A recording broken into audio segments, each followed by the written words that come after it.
E nesse ano o Vasco tava num turbilhão danado, era o segundo ano da gestão do Campelo, o outro ano, e eu vou falar disso, recarrega a água pra mim aqui, o outro ano, Heitor, o outro ano foi bem conturbado, eu acho até que a eleição atrapalhou muito o Vasco, vou chegar no ano de 2020, mas queria até já aproveitar que eu comentei, como é que foi a experiência pra você de trabalhar com o Alexandre Campelo? Pô, então, com essa questão assim, mano, de presidente, eu sou um pouco afastado, porque eu não sou muito de trocar ideia, tipo, com o presidente.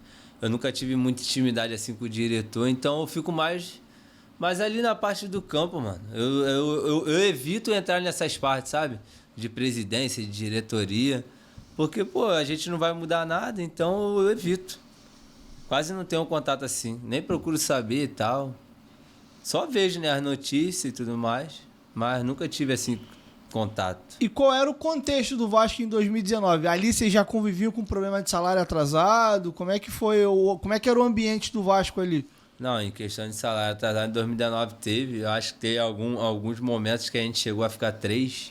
Tipo, essa questão de ficar 3, pagar um, para depois do terceiro de novo pagar outro. Teve essas situações. Em 2019 teve alguns momentos que a gente ficou sem receber.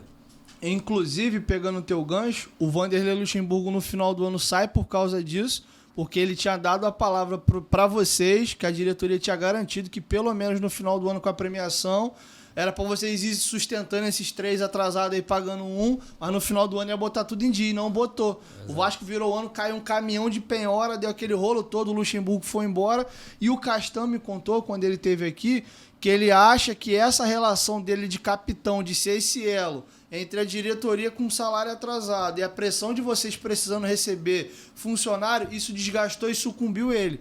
Porque ele se sentia muito sobrecarregado, ele era quase um diretor, né? Porque ele tinha que resolver um monte de problema extracampo que não era dele, e às vezes ele se sentia até mal com vocês, porque a diretoria dava a palavra para ele passava para vocês, e aí às vezes a diretoria não cumpria e vocês cobravam de uma certa forma dele. Pô, Castão, mas tu deu a palavra que os caras iam chegar junto e os jogadores poderiam até pra justiça e acabavam não indo.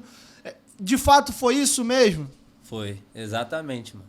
Porque, tipo assim, igual eu falei, o Castão, o líder assim, sem palavras.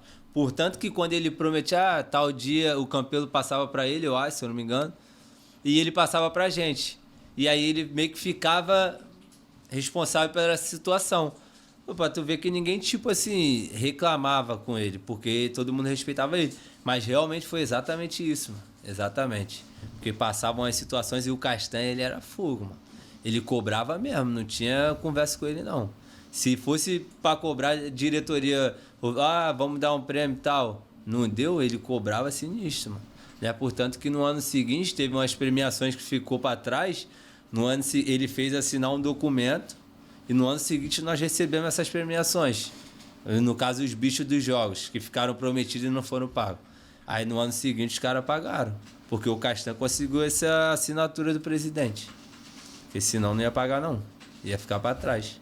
Ele teve um acordo desse que ele fez em 2021 e ele cita que isso atrapalhou demais ele, porque ele ficava às vezes muito focado em problema, ele meio que tinha que gerenciar o problema do grupo ali e às vezes ele dividia a atenção com o campo e com o extracampo, ele se sentia muito pesado.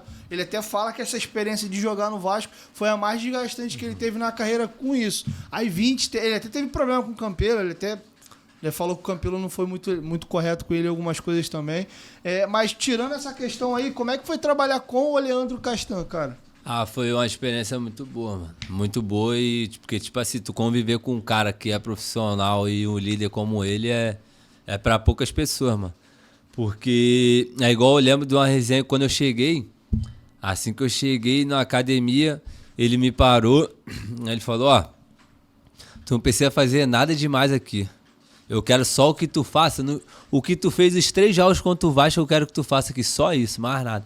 E tipo assim, em tom meio que de brincadeira mais sério. E dali, mano, eu comecei eu falei, cara, esse cara é fera, mano. Cara fera, dia a dia, tudo.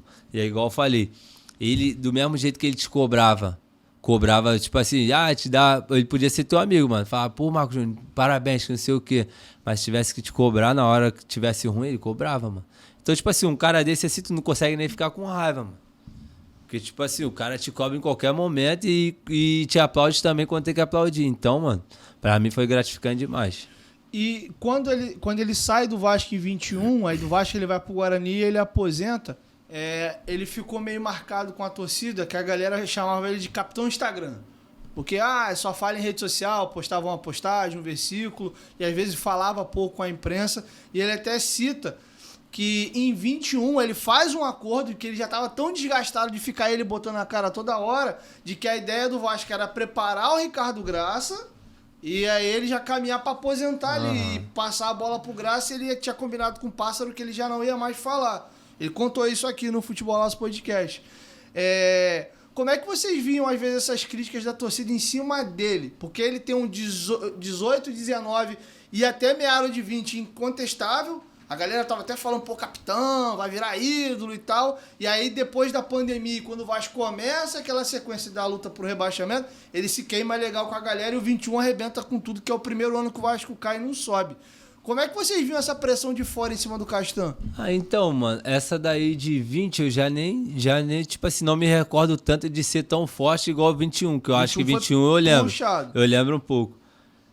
Mas assim, realmente eu não me recordo de tantos momentos assim da torcida pressionando ele, porque é negócio de Instagram e caramba. Porque eu lembro que em 2021 que ficou bastante assim, eu já não tava.